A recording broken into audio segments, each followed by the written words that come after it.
Hey, so what is the thing in your life that you absolutely have to do or else?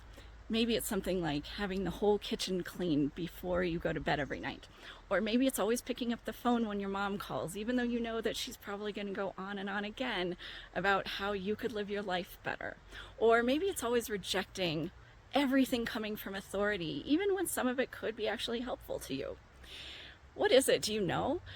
Sometimes it's really hard to put our finger on these things because they're kind of like the water we've been swimming in our whole lives. So we don't even know it's there.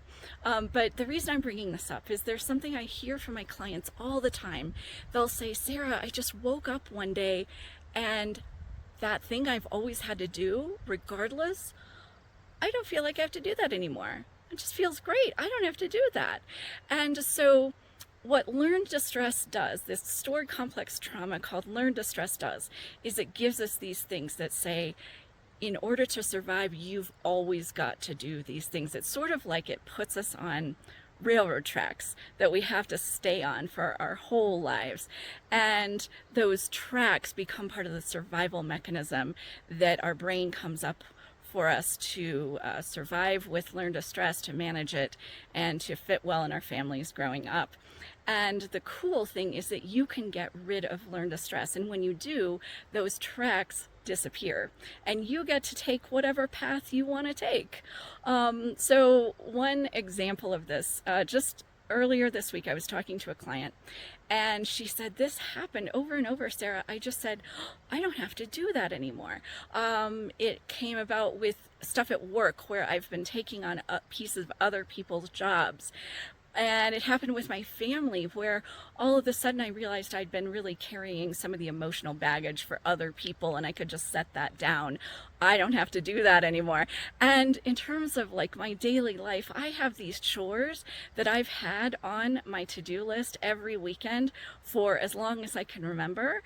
And I just realized, wait a second, I don't have to have that on a list. I can just look at the floor and decide when it's a good time to vacuum.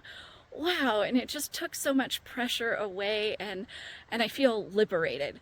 And so I was hearing the hallmarks of removing learned distress in what she was saying, rather than what it looks like when we manage it or control it or fight it. She was saying that this was spontaneous. This was nothing she and I had discussed. It was not something she had set as a goal. These things just came about and happened, and her behavior changed just right like that automatically. Another hallmark of getting rid of learned stress. And she felt great about it. Instead of feeling maybe guilty or maybe even scared about it, she just felt great, because when you remove the learned distress, it's gone. You don't feel that bad feeling anymore, nor the pressure that's coming from it to survive a certain way. So I wonder if you've been thinking about what that thing is for you, and if so, if you can imagine just having it gone, to feel like you could say, oh, I don't have to do that anymore. It's really possible. So I'm so glad you joined me today, and I will see you again next time out here in nature, hopefully with fewer mosquitoes next time, and have a great day. Take care.